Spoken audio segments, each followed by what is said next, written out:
AC applied to a capacitor. Okay, अब हम देखें कैपेसिटर क्या बिहेव करता है। मैंने बार बार कहा है, हमने DC के साथ देखा कैपेसिटर कैसे बिहेव करता है कि भाई initially it will behave as a connecting wire and after a long time it will behave as an open circuit, रोक देता है DC के लिए। लेकिन AC का बिहेवियर है, उसके लिए हम एक सर्किट बनाते हैं।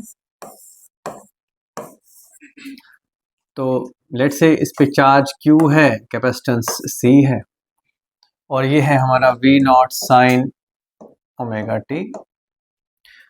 तो no problem, writing Kirchhoff's law, V naught sine omega T is V1 plus V2 is minus Q by C। मैंने बार बार कहा है कि हम माइनस Q बाय C क्यों लेते हैं, मैंने पहले भी बोला ये बात, तो इसलिए टेंशन नहीं है। तो Q is equal to V naught into C into sine omega T. ये उधर ले गया, C को उठा के ले आया। ये समझ आया कि नहीं आया? डिफरेंशिएटिंग, बेटा नोट कर लो साथ साथ में ना, बाद में वो कर लेना। पहले करंट निकालनी है, क्योंकि आउट इनपुट वोल्टेज है तो आउटपुट करंट है। देखो हमारा टारगेट क्या है, डी आई आया तो इंटीग्रेट करने लग गए, क्यों? हमें करंट चाहिए। टारगेट क्या निकालना है? करंट, ये ध्यान रखना हमेशा।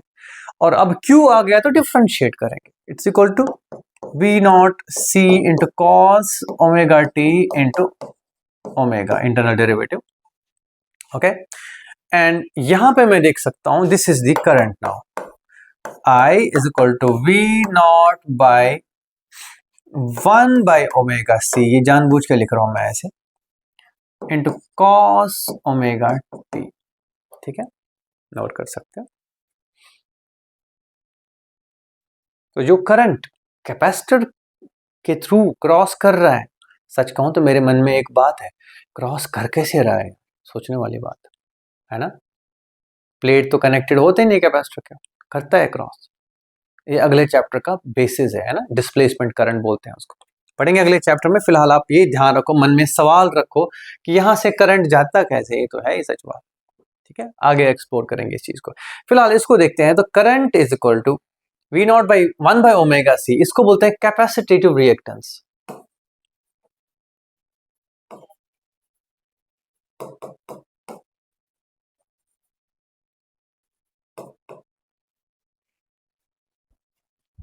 Okay, capacitive reactance, just moment. Okay, capacitive reactance XC is equal to 1 by omega C। Inductive reactance क्या था? ओमेगा L, सीधे सीधे याद है कल, XL was सीधे सीधे। You can see inductive reactance, it is a some sort of opposition, don't even forget that। देखो ध्यान से, V naught by this, that is V naught by XC into cos omega t। तो कुछ ना कुछ opposition to the generation of current या flow of current ही है ये। ओके, कहीं ना कहीं हम देख सकते हैं, ध्यान से देखो यहाँ पे, एक इंडक्टर में अगर आप फ्रीक्वेंसी बढ़ाओगे तो उसकी रिएक्टेंस बढ़ती है, जबकि कैपेसिटेटिव रिएक्टेंस क्या होगी? कम फ्रीक्वेंसी बढ़ाने पे कभी काम आएगा, ये स्टेटमेंट है ना, ये इनका बिहेवियर क्या है फ्रीक्वेंसी के हिसाब से। तो अगर आप हाई फ्रीक्वेंसी रखते हो, AC ऑल्टरनेटिंग करंट की अगर क्या हो हाई फ्रीक्वेंसी, इंडक्टर उसको सप्रेस करता है, बिकॉज इसका जो XL है, यानी कि उसकी जो करंट है V naught by XL will be smaller, जबकि अगर लो फ्रीक्वेंसी हो तो उल्टा होगा। क्लियर है कि नहीं?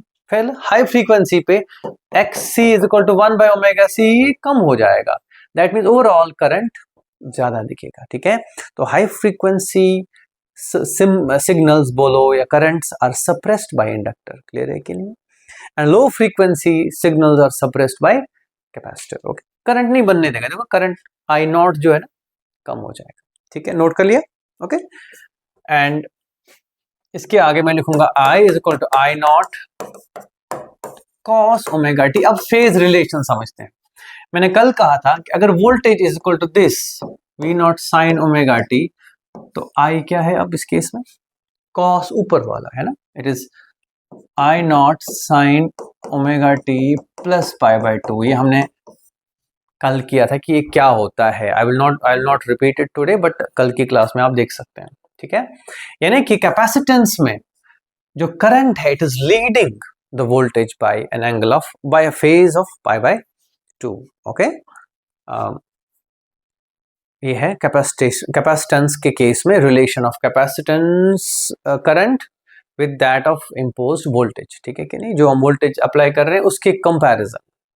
ओके, मतलब ये कि जब वोल्टेज जीरो है तो कैपेसिटेंस में करंट मैक्सिमम है, जब वोल्टेज मैक्सिमम हो जाएगी कैपेसिटेंस की करंट उतर जाएगी, फिर वोल्टेज फिर जीरो पे आएगी कैपेसिटेंस में नेगेटिव हो जाएगी।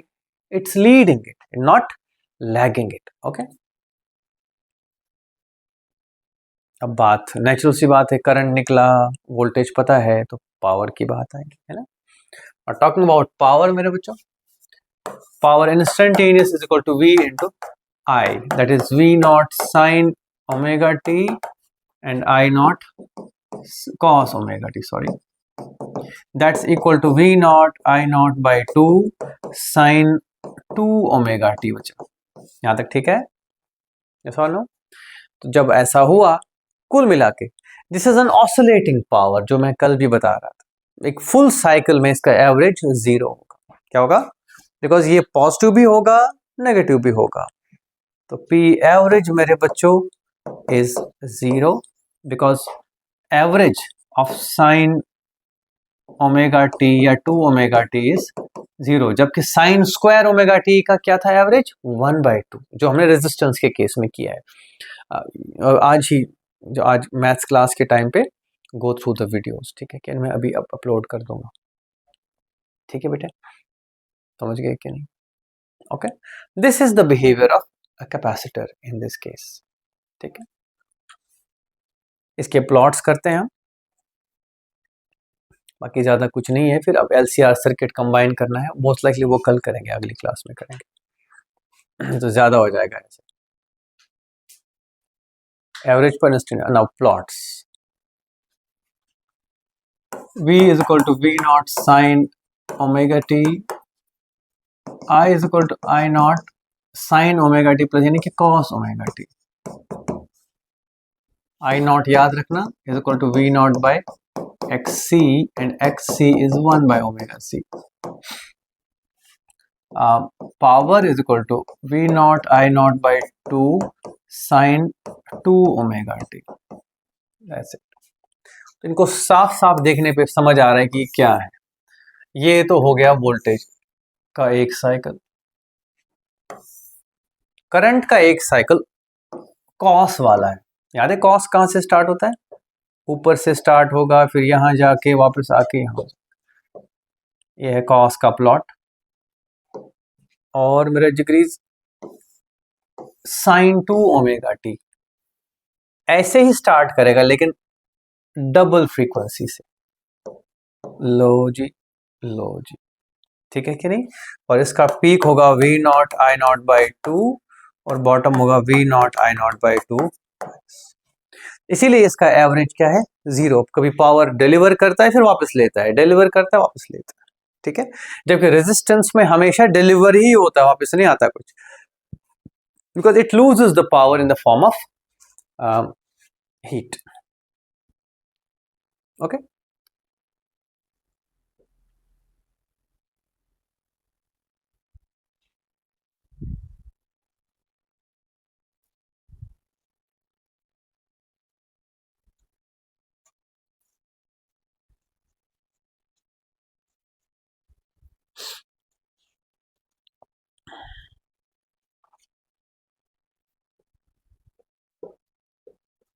ठीक है,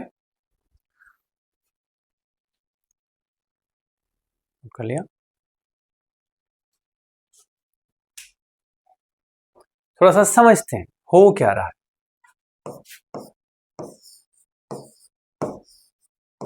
मान लो बेटे, ये हमको पता है कि ऑल्टरनेटिंग करंट क्या करती है।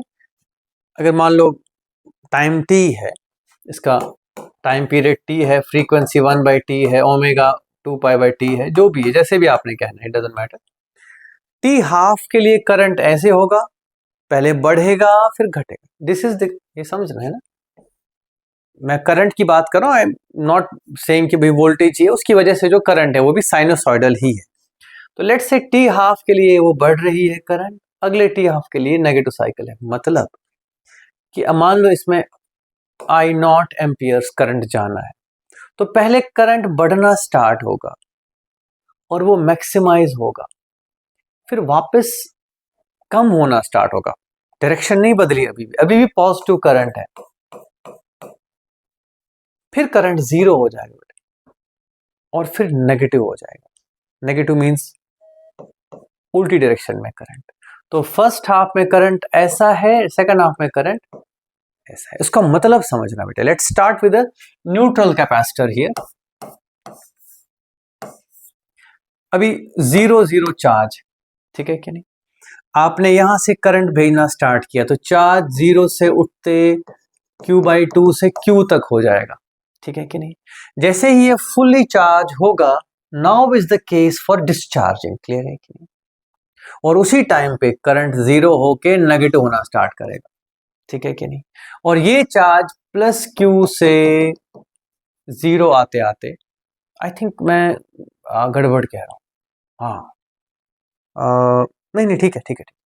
करंट जब रुकेगा ना तो चार्ज मैक्सिमाइज होगा, फिर यही चार्ज कम होते होते होते 0 पे आते आते फिर उल्टी तरफ से आएंगे, -Q, पहले था ना -Q, अब यहाँ पे +Q हो जाएगा और यहाँ -Q। That's how it works, ठीक है? तो फर्स्ट हाफ में यहां से चार्ज किया, सेकंड हाफ में उल्टा चार्ज किया, that's why things are happening. Clear है कि नहीं? ओके, समझ गए कि नहीं? तो इसका ध्यान रखना कि कैपेसिटर चार्ज हो रहा है आधे साइकिल में और अगले हाफ में डिस्चार्ज होके दूसरी पोलैरिटी से चार्ज हो रहा है, ठीक है कि नहीं?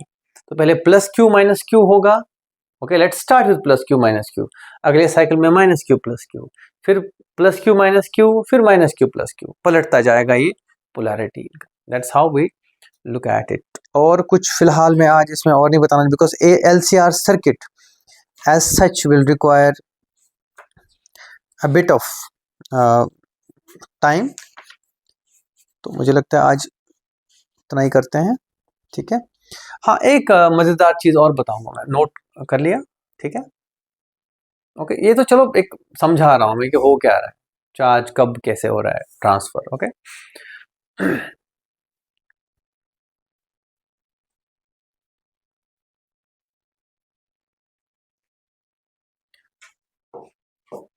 अब सोचो ये बात कि ये जो हमने फेजर रिलेशंस बताए, देखो ये था V0 रेजिस्टेंस में और ये था I0 रेजिस्टेंस में, याद है? दोनों फेजर्स सेम फेज में है। रेजिस्टेंस के केस में मैंने R जानबूझ के ऐड किया so that I am specifying कि ये रेजिस्टेंस की बात हो रही है।